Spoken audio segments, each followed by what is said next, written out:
क्या हमारे देश के अंदर हिंदू मुसलमान एक साथ कोई त्योहार सही तरीके से नहीं मना सकते? क्या अगर रमज़ान का महीना चल रहा है तो कोई हिंदू भजन नहीं सुन सकता? ये सवाल आज इसलिए खड़े हो रहे हैं क्योंकि जो खबर हम आपके लिए लेकर आए हैं वो आपके लिए ज़रूरी है। अगर आप लोग अपने फ़ोन में भजन सुनते हैं, अगर आप हिंदू हैं, तो ये खबर आपके लिए बहुत ज़रूरी है।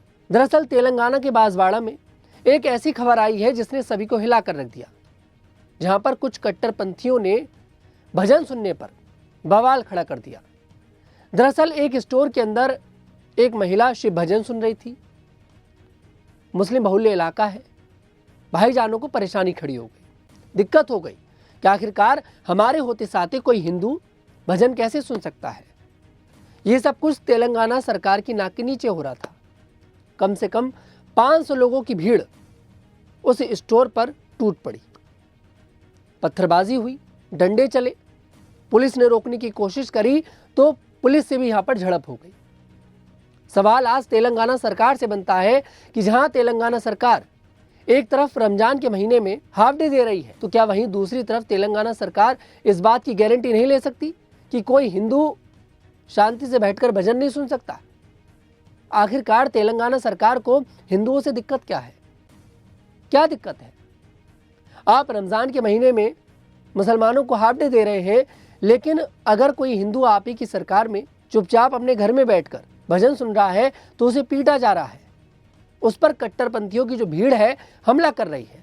और आज मेरा सवाल उस नफरती जमात से भी है जो ऐसे मामलों पर चुप रहती है। अगर अभी मुसलमानों के साथ कुछ गलत हो जाए तब तो ये जमात बोलती है, लेकिन अगर हिंदुओं के साथ गलत हो रहा है तो फिर ये जमात क्यों चुप रहती है? क्या ये जमात यही सिखाती है कि अगर कोई हिंदू भजन सुने, अगर कोई हिंदू अपना त्यौहार मनाए तो फिर भैया उस पर टूट पड़ो, उसकी पिटाई करो? ये सब कुछ क्या हो रहा है? क्या कांग्रेस को ये सब रास नहीं आता? क्या इस देश में हिंदू चुपचाप घर में बैठकर भजन नहीं सुन सकता? क्या इस देश में हिंदू जी नहीं सकता? आखिरकार हिंदुओं को इतना टॉर्चर क्यों किया जा रहा है? सबसे बड़ा सवाल ये बनता है। ये लोग आकर उत्तर प्रदेश में सवाल पूछते हैं, योगी सरकार से सवाल पूछते हैं, दिल्ली सरकार से सवाल पूछते हैं अगर कोई दिक्कत हो जाती है मुसलमानों को थोड़ी सी भी, लेकिन ये लोग अपनी सरकार से सवाल क्यों नहीं पूछ रहे? अपने लोगों से सवाल क्यों नहीं पूछ रहे? आखिरकार ये कट्टरपंथी कब तक चलेगी? हमें ये समझ में नहीं आ रहा कि आखिरकार उस महिला की गलती क्या थी। उस महिला की गलती ये थी कि उसने रमज़ान के महीने में शिव भजन सुन लिया। क्या अब इन भाईजानों से पूछकर हिंदू त्यौहार मनाएंगे? क्या इन भाईजानों से पूछकर हिंदू भजन सुनेगा? अब ये भाईजान हमें बताएंगे कि हमें अपने मोबाइल में क्या देखना है कि क्या नहीं देखना? क्या ये लोग हमें बताएंगे कि हमें क्या पहनना है क्या नहीं पहनना? आखिरकार इतनी नफरत क्यों? यहाँ पर ये सवाल सभी मुसलमानों से नहीं है, सभी मुसलमानों से नहीं है। ये सवाल उन लोगों से है जो अपने मन में कट्टरपंथी लेकर बैठे हैं। ऐसा नहीं है कि कट्टरपंथी मुसलमानों में होती है, कट्टरपंथी हिंदुओं में भी होती है।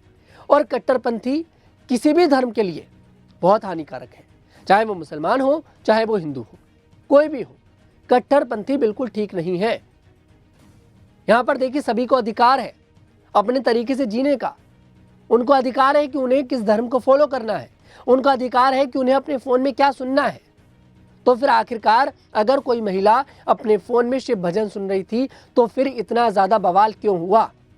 और तेलंगाना सरकार इन लोगों पर एक्शन क्यों नहीं कर पा रही है? तेलंगाना सरकार रमज़ान के महीने में हाफ डे तो दे रही है। तेलंगाना सरकार को यहाँ पर अपना फ़ायदा दिख रहा है, वोट दिख रहे हैं, लेकिन तेलंगाना सरकार को ये नहीं दिख रहा कि उसी तेलंगाना के अंदर हिंदू प्रताड़ित हो रहा है।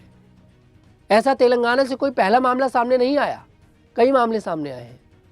हिंदू जब भी कोई त्यौहार मनाते हैं तो पत्थरबाजी हो जाती है, हिंदुओं पर अटैक हो जाता है।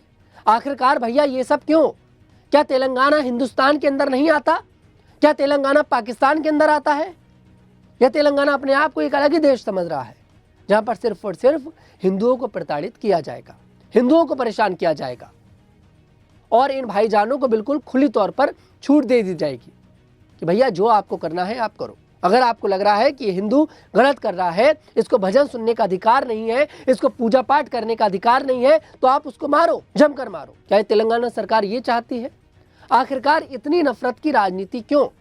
और सवाल उन लोगों से भी है जो 500 लोगों की भीड़ वहां पर टूट पड़ी थी।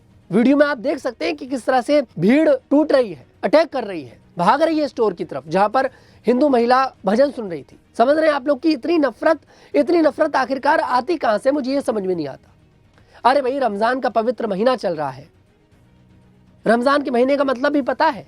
जो लोग वहां पर जाकर स्टोर पर अटैक कर रहे थे, रमजान के महीने का तो मतलब ही यह है कि अगर आप लोगों से कोई गलती हुई है तो आप लोग पूरे दिन भूखे रहिए, प्यासे रहिए, यहाँ पर उसका पश्चाताप कीजिए, जिससे आपके थोड़े पाप जो है वो कम हो जाए। इसलिए रमज़ान में रोज़ा रखा जाता है। रमज़ान के महीने का मतलब ये होता है कि आप कुछ गलत ना करें, अपने मुंह से कुछ गलत ना निकालें। क्या जिन लोगों ने उस स्टोर पर अटैक किया था, क्या उनका रोज़ा कामयाब होगा? क्या ऊपर वाला नहीं देख रहा? क्या ऊपर वाला इन लोगों को नहीं देख रहा? कौन यहाँ पर इन लोगों को खुली छूट दे देता है कि जाकर आप हिंदुओं पर अटैक करो? कौन आखिरकार इतनी कट्टरपंथी क्यों है? मेरा सवाल सीधा है। मेरा सवाल सिर्फ मुसलमान से नहीं है, मेरा सवाल हिंदू से भी है। जो ये कट्टरपंथी सब लोगों के जहन में भरी हुई है, कूट कूट कर भरी हुई है। अरे भाई, क्यों आप लोग इस देश को बर्बाद कर रहे हो? इतनी कट्टरपंथी की जरूरत क्यों है? क्या सब लोग एक साथ नहीं रह सकते? हिंदू भी रहिए, मुसलमान भी रहिए, सबको सबके त्योहार मनाने दीजिए, खुशी खुशी मनाने दीजिए। जिसका जो मन करे अपने फ़ोन में वो देखे, जिसे भजन सुनने हैं वो भजन देखे, जिसे कुछ और करना है वो और कुछ और करे। आखिरकार इतनी आपत्ति क्यों हो रही है? तेलंगाना के अंदर जो घटना हुई है उसने सभी को हिलाकर रख दिया है।